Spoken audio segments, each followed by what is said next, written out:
Alright. I'm pretty sure I said the next video is going to be about a Pokemon game, but, that's been going rather slowly. So, here's a Splatoon video. As a company, Nintendo seems to rely on usually a small handful of core franchises that have a ton of games and usually can be expected to perform well. However, Nintendo does occasionally try their hands at a new franchise, Splatoon being one of those cases. In fact, it's probably the most successful attempt at a new franchise that Nintendo has ever had. This game burst onto the scene onto the Wii U, a console that didn't have that many people who owned one, but still found a home with a good player base, and has been one of Nintendo's more prolific franchises in terms of its presence now. And that has in large part to do with its continued support from Nintendo as a company, which is what I want to look at today. When you look at most Nintendo games, they follow a pretty simple format for their release. They are released as a single game and get by relatively fine as comes out of the box, with maybe some updates to adjust balance and patch out some bugs here and there, and then a DLC release about 6 months to a year later that adds to the core game in new and unique ways. Splatoon, however, doesn't really work in that format per se. Splatoon 2 got a DLC, but as we'll see, that is not the thing that keeps this game alive. Most other Nintendo franchises are single-player experiences primarily. Some games, like Pokemon, have a multiplayer component, but the focus is on the single player. And those that are multiplayer, like Mario Kart and Smash Bros., generally focus a little bit more on the local multiplayer component with online added in. And while Splatoon does sport a single player campaign and local multiplayer, that is not the core of that game. The main Splatoon experience comes from playing with other players online. As a medium, online games have one of the more unique market dynamics of the entire industry. Whereas a single player or local multiplayer game gets by largely on just being able to sell as many copies as quickly as possible, online games live and die by their ability to maintain a player base, which Nintendo had to figure out how they were going to do. MMOs like World of Warcraft and Final Fantasy XIV usually get by releasing expansions every so often to try to entice players who might have fallen off to come back. However, the nature of a game like Splatoon is very different from that of an MMO. MMOs are defined by their world, main story, side quests, and whatnot, whereas a game like Splatoon focuses on its very small range of game modes, which need to be kept interesting in some manner. The gameplay has to be kept fresh, so to speak. I'm not apologizing for that one.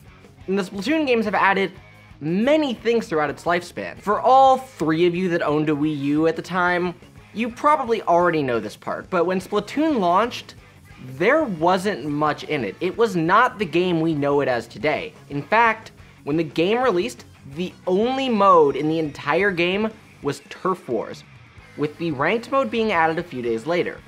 Probably just due to the level requirement to unlock rank to begin with, so Nintendo felt comfortable just waiting a couple days before patching that one in. However, for the first month of ranked mode's existence, there was only one game mode, Splat Zone. And while Splat Zones is a perfectly fine mode, it can become a little boring and repetitive if that's the only mode you have to play besides the unranked Turf Wars. Which is why, a month later, the mode Tower Control was added, and then a little over a month and a half after that, the third ranked mode, Rainmaker, was added to the base game of Splatoon.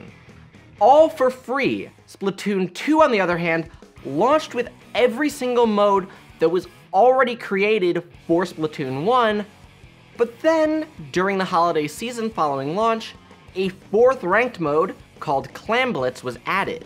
Which, in case you didn't know, Clamblitz is a very, very, very liked mode by many players in the fanbase. And despite the nature of any particular mode added, what this shows is that Nintendo was interested in keeping the gameplay varied enough and continue to add stuff so that players have that reason to keep coming back. And actually, there might have been a 5th ranked mode at some point in development, as data mines found an unreleased mode based off of some of the 8-ball levels in the Octo expansion. However, that's not the only content that was added to Splatoon. Balance patches were added, obviously, because it's an online game, and so if any one weapon is particularly unbalanced, something needs to be tweaked on it. On top of just adjusting existing weapons, many additional new type of weapons, each with their own unique playstyle and properties, were added throughout the game's lifespan. These, depending on the weapon in question, could drastically shift the nature of the metagame in a completely new direction and create a new dominant weapon that you need to learn to either use or play against. In addition, a large number of stages were added to the game, as well as including more returning stages in the second game. These also serve to keep the gameplay fresh by changing not only the weapons you play against and the modes you play on, but what the actual layout that you're going to deal with, because in case you didn't know, you don't pick which map you play on with Splatoon. The game picks it for you, so you have to learn to play on all maps. In service of this, each game releases with only a modest number of maps at the beginning, giving early adopters the ability to quickly learn all of the existing maps in the game and not completely overwhelming them.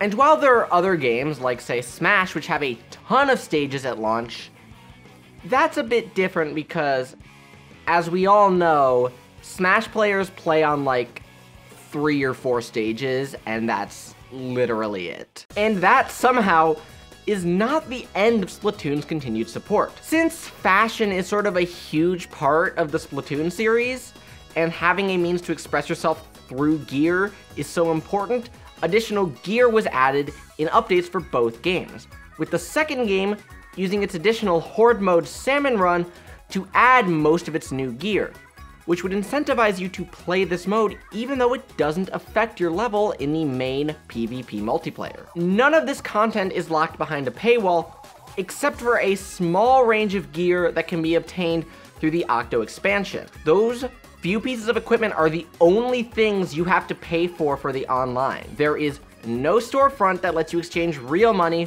for in-game money. So again, there is absolutely no pay-to-win features. The only fees you're paying is the price of the game, the DLC, and your yearly subscription for Nintendo Online. All of those factors, plus an extremely unique twist on the shooter genre, make this one of the best attempts at bringing out a new online experience that I have ever really seen, and from a company that isn't really known for online gaming all that much. This game has enough fun and unique gameplay modes that keep changing from day to day that there is reason to keep coming online to just play more matches and see what's changed. Which is why I am really excited to come back in for Splatoon 3 and see what additional changes Nintendo adds throughout this game's lifespan.